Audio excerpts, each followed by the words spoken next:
1799, a bitterly cold day in Mount Vernon, Virginia. Former President George Washington had ridden through his property, checking things, as it were, as the rain and ice drizzled down on him. That evening, instead of changing his clothes and being late for dinner, he decided to just dine in his damp clothes. Many believe that is what caused the infection to set in on him. Modern doctors, looking at the case files and the notes that were made by those who were contemporary with Washington, believe that he may have had acute epiglottitis. And the doctors, his personal physician, as well as 4 other doctors that had come in, were consulting over the president's ailing frame over the next couple of days. They tried many remedies. They swabbed his throat with certain tinctures, and they had him breathe a steam bath of vinegar and water. They gave him molasses and vinegar and butter to gargle. None of those things seemed to help, and so as they discussed with one another, they decided that bloodletting was called for, to bleed the president and the infection out of his body. So 5 times over the next 2 days, they cut into his veins and they allowed the blood to flow. By December 14th, Washington had lost somewhere over 40% of his total blood volume in his body. And many believe that the advanced medical treatment of bloodletting is what actually led to his death. Medical treatment changes over time. As we learn more about the human body, as we develop new techniques, as we invent new medicines, medical philosophy adapts. What we know to be best practices today are oftentimes very contrary to what were best practices 100 or 200 or 1,000 years ago. And what we may think is the best practice today in 200 or 300 years may be considered archaic and inhumane. What was once considered cutting edge, bloodletting, is now looked upon as barbaric, unhelpful, and ineffective. This leads us to what I believe is a very effective test on the validity of the Bible. Now that's a head-snapping turn. From medical philosophy to the Bible. Look, the Bible we know is not a medical textbook. We understand that. Yet, if the Bible is going to refer to a medical technique, it ought to be a viable option, right? After all, God is the creator and claims to have created our bodies. And if he is truly the creator of our bodies, he should know how to take care of our bodies.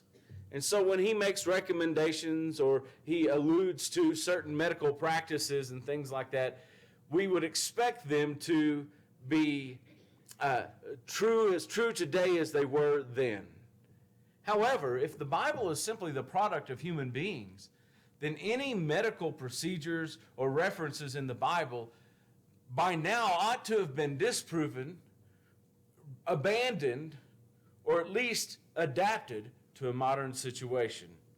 For example, if the Bible says, take a little wine for your stomach's sake in 1 Timothy 5:23, then we should be able to show some medicinal benefit to wine.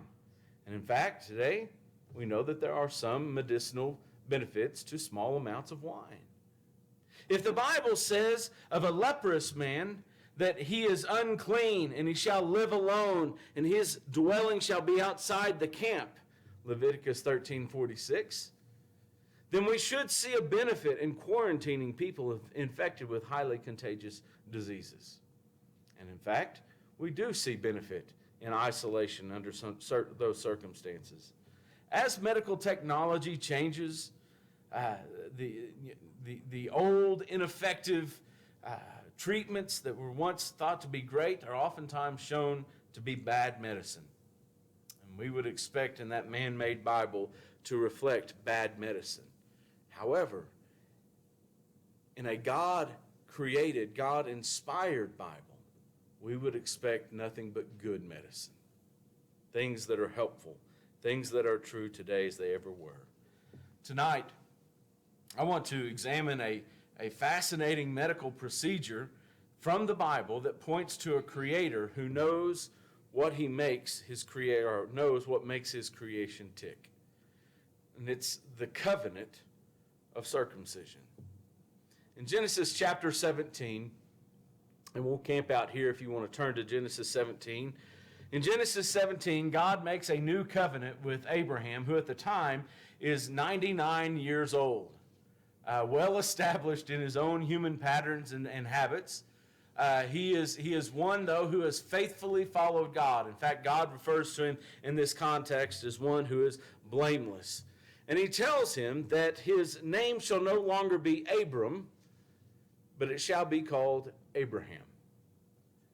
So it goes from a great father, or a father of generations, to a faithful father.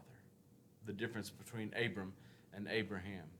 But in this same context, as God is looking at this covenant that he's making with him, he promises that out of Abraham there was going to be this great multitude. In fact, I think his name itself is indicative of it. That there's this great nation or great multitude that would arise from Abraham. Today we often refer to the children of Abraham. We refer to them as the nation of the Israelites because of Abraham's grandson. We also might refer to them as the Jews, a shortened form of one of the tribes, Judah, which was the largest tribe. So there's many names by which we know them, but we understand that it starts with Abraham, who had walked blamelessly before God. Also in this promise of the covenant that God is making to Abraham and to his offspring, he promises a great wealth, a prosperity that would come to them.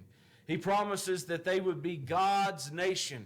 They will be my people and I will be their God. It's another part of the promise of this particular covenant.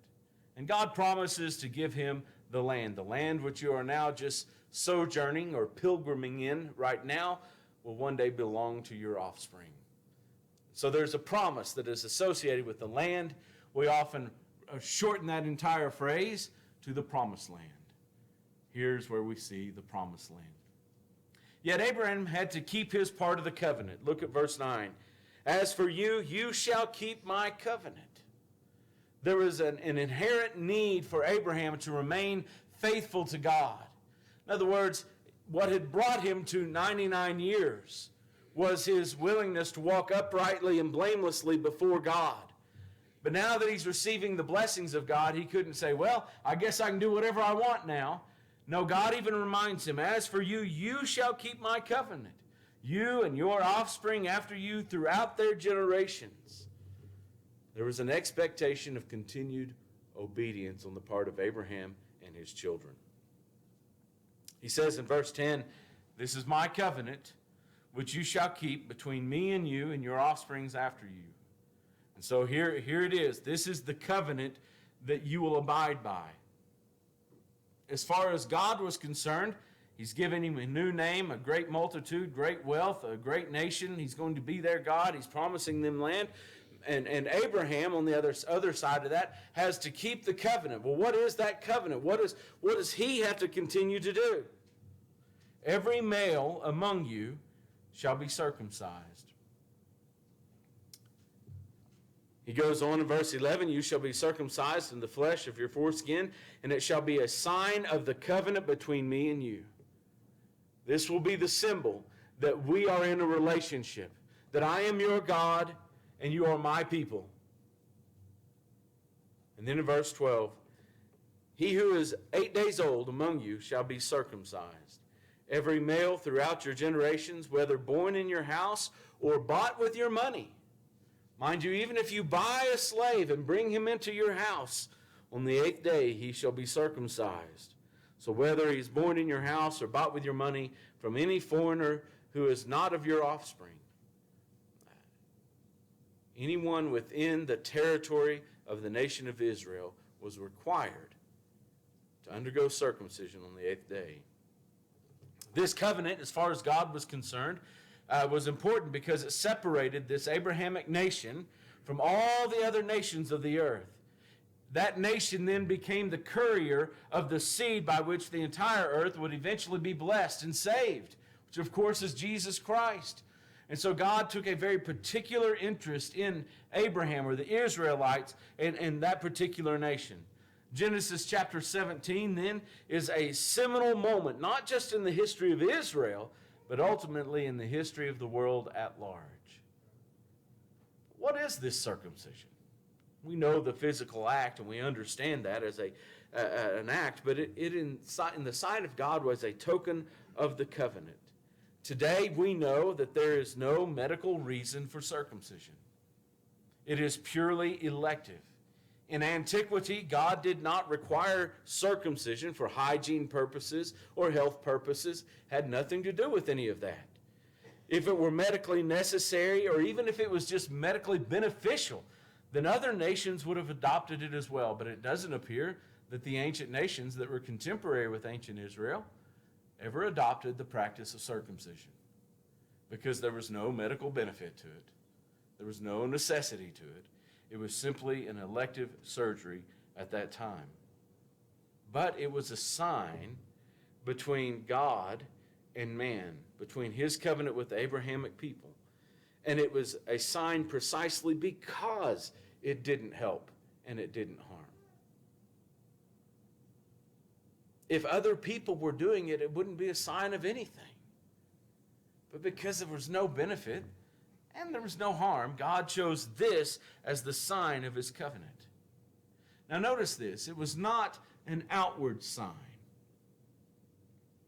In other words, people didn't know you were circumcised. It's not something you revealed to the public at large.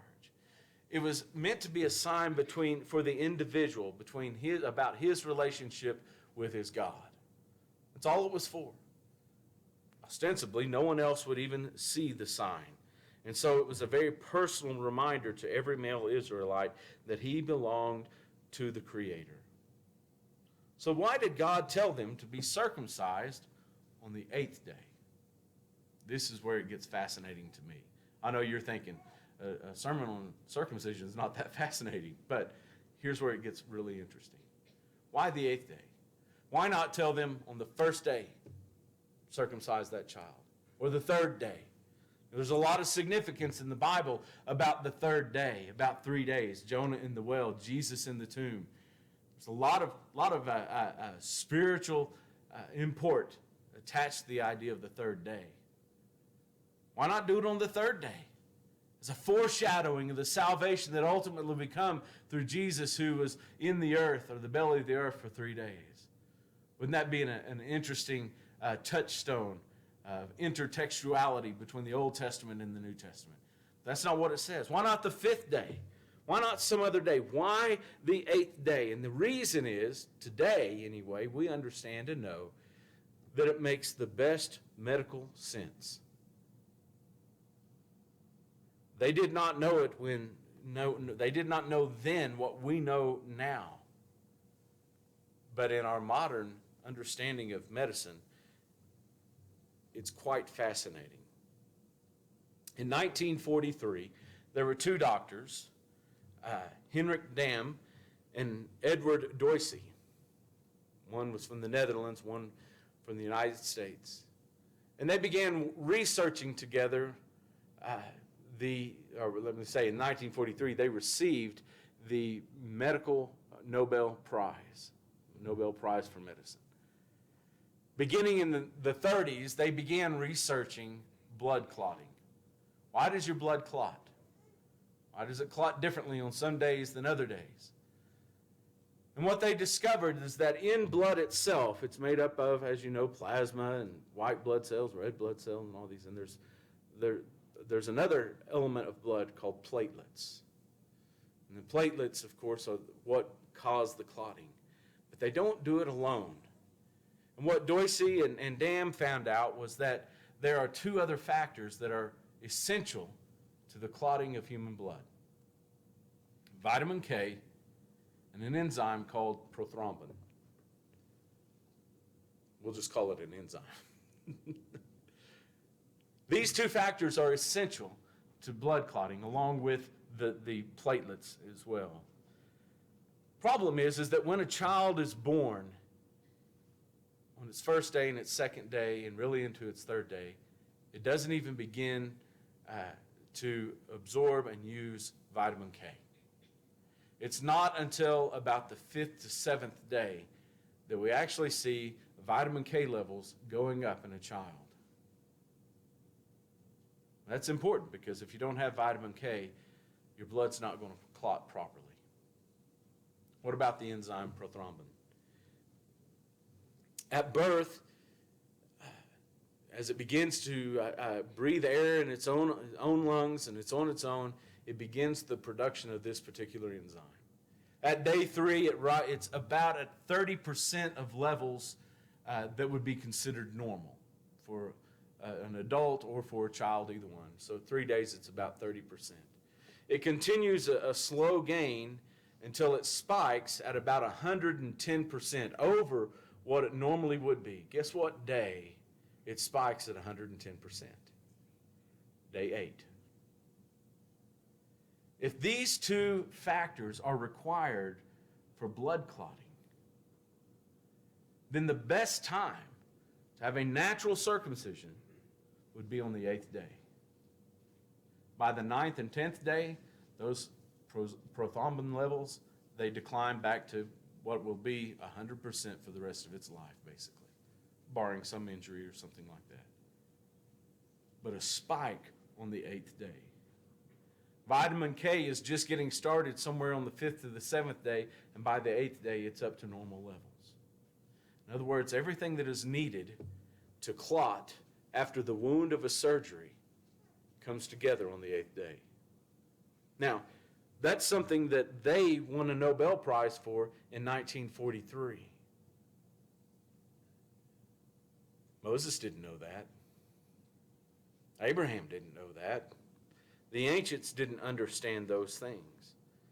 Medically, the best day to circumcise a child is the 8th day because of the blood clotting factors are at their highest levels. And in antiquity, a surgery like circumcision can run the risk of bleeding out, especially in infants, and causing death. So the best chance for survival in this particular medical surgical procedure was to do it on the 8th day. What about today? There are those today who elect to have circumcision for their child. There is no medical necessity for it. There is not a health or hygiene reason for it. The more we've studied it, the more we realize there's nothing to it that is necessarily beneficial to a child. Yet some families still choose to go through circumcision. But if you choose that in the hospital, they will circumcise on the 2nd or the 3rd day usually. But in order to do that, they have to give your child an injection of vitamin K and prothrombin, because that child is not producing those factors, blood clotting factors, at the 2nd or 3rd day.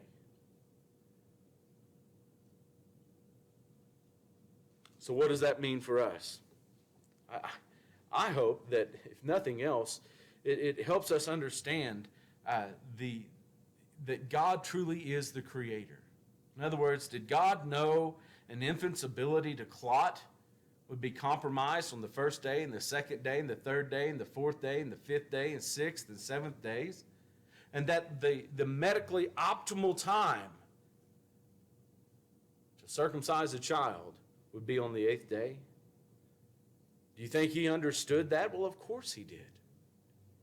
That's why he commanded it on that day. Well, how did he know? Because he created us. He knows how our bodies work. He knows what makes us tick, we might say. Today, we know the best day for circumcision is that 8th day. We may choose to do it at an earlier time because we've developed injectables and so forth, but we understand and know that that is the best day. Our modern understanding of science, in this case of medicine, once again confirms the wisdom and the knowledge of God, the truth of His Word. I know as we have been doing these on the second Sunday nights, we've been doing these ideas of apologetics, of defense of God. In fact, apologetic simply means defending. So we're defending God. Not that God truly needs our defense. He's God regardless of whether we defend Him or not. But what we're trying to do is instill within us an appreciation for how much evidence there really is in the existence of God. Maybe tonight you're not one of his children. Maybe you've been putting it off, obeying the gospel. Maybe there's something that convinces you. Maybe it's something as simple as being circumcised on the 8th day. And that evidence has spoken to you, and you said, you know what, I truly believe God. But I think probably most of us here have obeyed the gospel. Those of us who are of age anyway. But we still struggle at times. Daily our faith takes a hit from a world that does not believe in God, trying to pull us away, threatening our very faithfulness to God. And maybe you're looking forward to this week coming up. The people you have to deal with at work, on the road, the things that you're going to face. And you're saying, you know what, I need the strength and the encouragement of my church. We're here to respond to your need if you will respond to his invitation while we stand and while we sing.